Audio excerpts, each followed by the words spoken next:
Paz do Senhor, meus irmãos. Meu nome é Ismael, do canal Retornando às Escrituras. E hoje nós vamos para mais um vídeo da série Minha Posição Bíblica. O tema de hoje é o seguinte: afinal de contas, a mulher de Jó queria que Jó abençoasse a Deus ou amaldiçoasse a Deus? Então vamos estudar esse tema agora, nesse momento. Amém, irmãos? Queria que os irmãos se preparassem aí desde já. Amém? Glória a Deus, glória a Deus. Então, irmãos, lá em Jó, né, capítulo 2, versículo 9, diz assim: Então sua mulher lhe disse: Ainda retens a tua sinceridade? Amaldiçoa a Deus e morre. Nós sabemos, irmãos, que infelizmente, né, na atualidade que nós vivemos, tem crescido um movimento que tenta desacreditar as traduções da Bíblia, né? Quando nós consultamos o texto bíblico em hebraico, né, o que nós temos é a seguinte: abençoa a Deus e morre. Isso que está lá no texto hebraico. E não amaldiçoa a Deus e morre. Mas a gente vê que a grande maioria das nossas traduções bíblicas, né, usam a expressão amaldiçoa Deus e morre. Aí a questão é, por que que os tradutores, né, optaram pela palavra amaldiçoar? Então a palavra hebraica, irmãos, que aparece no lugar de amaldiçoar é barak, que significa abençoa ou amaldiçoa, segundo o dicionário bíblico de James Strong. Agora, quando nós consultamos outras obras, elas afirmam que o significado de barak é unicamente abençoar, né? Então, a única exceção, ela se dá no dicionário de James Strong. Agora, Jó, ele utiliza a palavra amaldiçoar em seu discurso, né? Entretanto, não é utilizada a palavra barak, mas sim a palavra kalal, né? Vamos ver um exemplo, né? Ó, Jó, capítulo 3, versículo 1 diz assim: Depois disso abriu Jó sua boca e amaldiçoou o seu dia. Então, o verbo calar, neste caso aqui, significa desprezível, ser ligeiro, ser insignificante, né? Agora, Jó, outro exemplo, Jó 24:18, diz assim: É ligeiro sobre a superfície das águas, maldita é a sua parte sobre a terra, não volta pelo caminho das vinhas. Então, aqui nesse versículo, né, maldita é a palavra kalal, né, não a palavra barak. Jó 3, versículo 8 diz assim: Amaldiçoem-na aqueles que amaldiçoam o dia, que estão prontos para suscitar o seu pranto. Então, esse amaldiçoem-na é nakabe, no hebraico, que significa furar, perfurar, né? Agora, amaldiçoam é a palavra arar no hebraico, que significa amaldiçoar ou ser amaldiçoado. Então, depois de analisar todos esses versículos, né? Será que a mulher de Jó, né, ela disse amaldiçoa Deus e morre, ou diz abençoa Deus e morre, né? Então, uma das coisas que nós temos que entender, né, é a questão do eufemismo, né? O que é o eufemismo?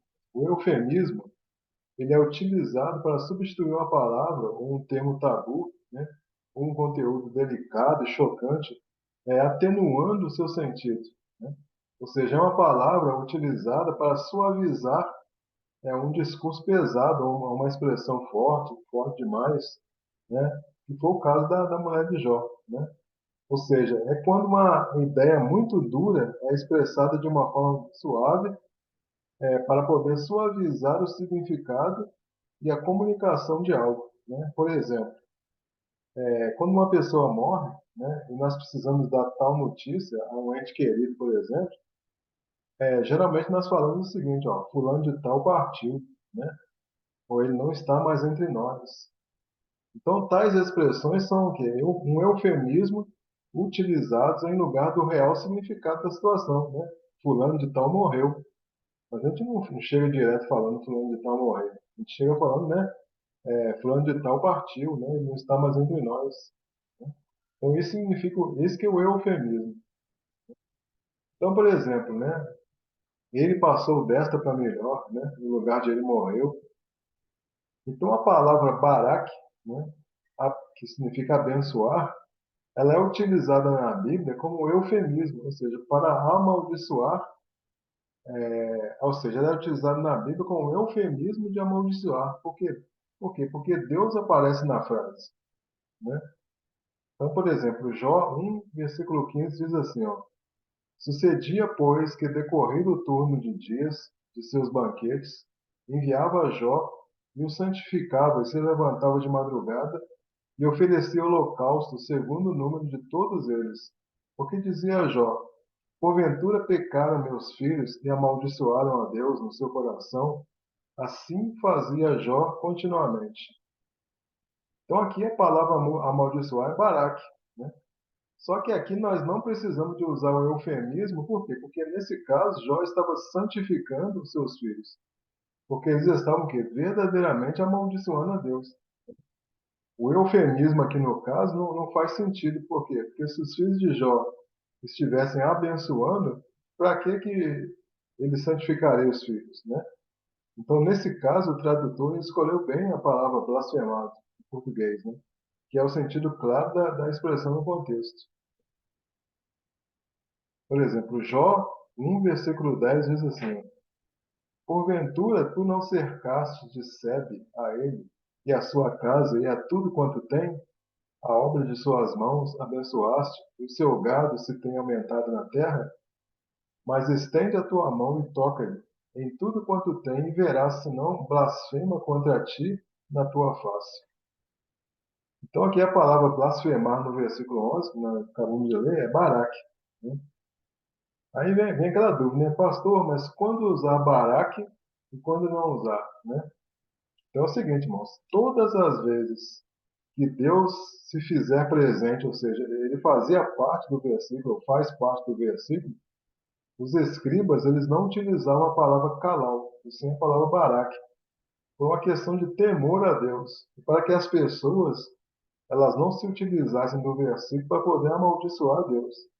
Então, quando Deus não aparece no versículo, aí os escritos utilizam a palavra calal, ao invés de Baraque. Então, quando Satanás ele se apresentou perante Deus, ele alegou que Jó era um homem infiel, né? Interesseiro, pois se caso ele perdesse tudo que possuía, certamente ele haveria de blasfemar contra o Senhor. Então, neste caso, irmãos, a palavra hebraica para blasfemar é Baraque, mas o contexto deixa claro que a ideia é de abençoar, né? Então, a ideia, no contexto, a ideia de abençoar, aliás, ela não faz nenhum sentido, né? Então, existia um profundo respeito, né, pelo nome de Deus e menções sobre o Senhor Deus, né? Então, colocar na mesma frase a palavra maldição e Deus, né, ou o nome de Deus, não era algo que eles gostavam de fazer. E certamente isso indicava alguma ideia de desrespeito a Deus para eles.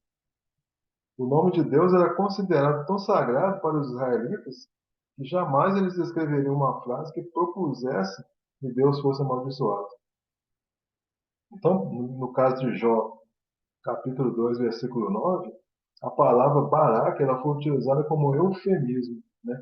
Por quê? Porque, na verdade, o que teria de ser dito é amaldiçoar. Aí talvez você esteja questionando, né? Mas como que os escribas, né, sabiam se a palavra utilizada foi abençoar ou amaldiçoar, né? Então, eles identificavam pelo contexto, né? Então, a análise do contexto dava para eles o significado correto da palavra. Então, dessa forma, fica claro que em Jó 2:9, que a fala da esposa de Jó reflete a situação pela qual ela estava vivendo junto com seu marido. Então, não dá para saber ao certo se a esposa de Jó, na realidade, ela queria que Deus derramasse a sua ira contra Jó e o levasse, né? Porque nesse caso cessaria o sofrimento, né? Mas, de acordo com o contexto, parece que a esposa ela não gozava da mesma sintonia com Deus, né, do que Jó. E nesse caso, ela estaria tentando fazer Jó blasfemar. Por quê? Porque ela não tinha uma visão correta do que estava acontecendo. Embora ela não soubesse, né, naquela ocasião, a mulher de Jó ela estava fazendo uma propaganda para Satanás, né, no sentido de fazer Jó amaldiçoar a Deus. Isso fica claro, irmãos, né? Isso fica claro na resposta que Jó deu para ela, né? Jó capítulo 2, versículo 10 diz assim, ó: Porém ele me disse, como fala qualquer doida, falas tu. receberemos o bem de Deus e não receberíamos o mal? Em tudo isto não pecou Jó com seus lábios. Então, aconselhar o marido a abençoar a Deus não se harmoniza aqui com o contexto, né? A gente percebe bem pelo contexto aqui que não tem o fato de a mulher abençoar a Deus não tem nenhuma harmonia com o contexto, né?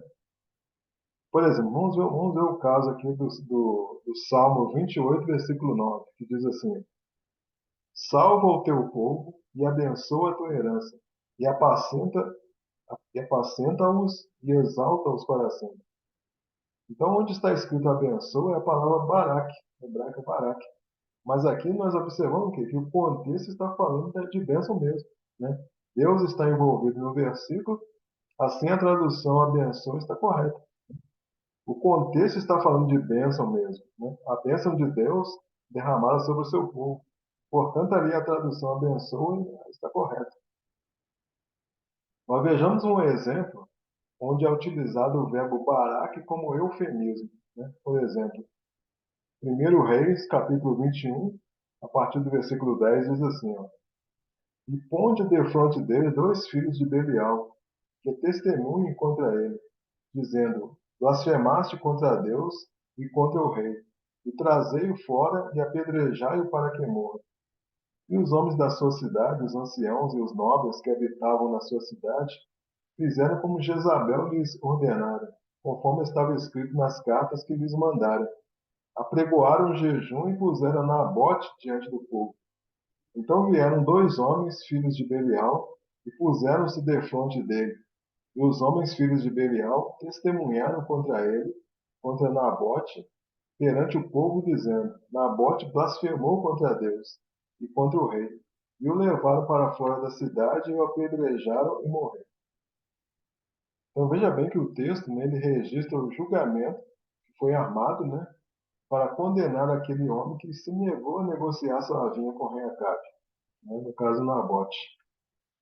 Então, nesse caso, irmão, se Nabote tivesse abençoado a Deus, não teria sido condenado à morte, né? Então, aqui neste caso, neste versículo, né, a palavra parar, que ela foi usada como eufemismo, né, no lugar da palavra calau.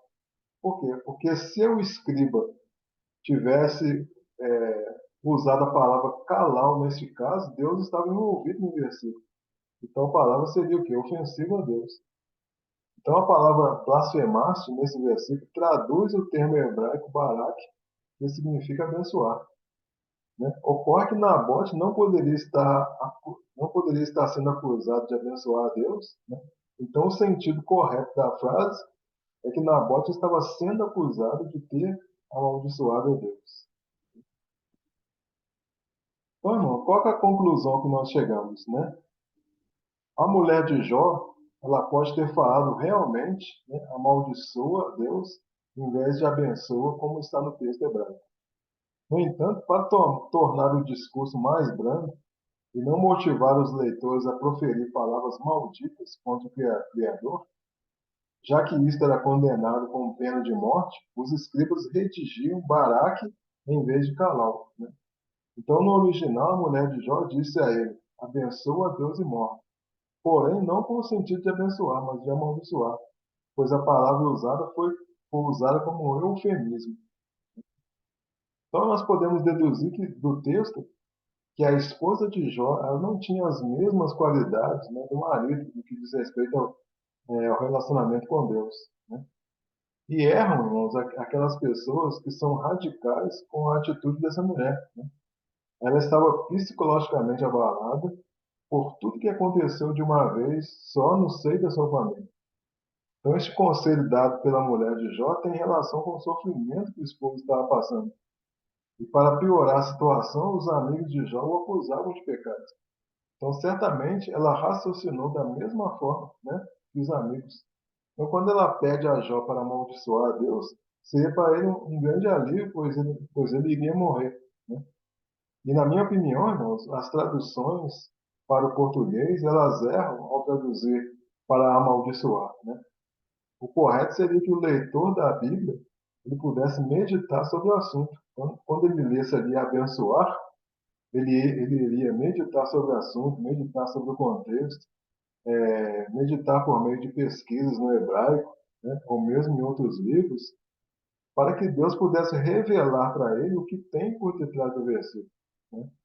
Então, o gostoso do estudo da palavra de Deus é quando você pode mergulhar ali no versículo e descobrir ali o que tem por trás do versículo, né? Então, quando o tradutor traz a palavra amaldiçoar, está facilitando para a gente? Tá facilitando, mas não no, mas atrapalha no sentido de que nós precisaremos o quê? Fazer mais pesquisas, meditar mais na palavra de Deus, recorrer ao hebraico, a vários escritos para poder descobrir o sentido do versículo. Amém, irmãos? Então eu concluo aqui o estudo por aqui, né? Espero que os irmãos tenham compreendido o que é meditação. Caso os irmãos, né, queiram acrescentar alguma coisa, ou mesmo tenham alguma dúvida, peço aos irmãos que deixem aí registrado nos comentários. E se você gostou desse vídeo, irmãos, peço que você deixe aí seu like, seu joinha. E se você ainda não é inscrito no canal, peço que você se inscreva no canal, amém, irmãos? Obrigado a você que assistiu o vídeo até o final. Fiquem todos na graça e na paz de nosso Senhor e Salvador Jesus Cristo, amém, irmãos?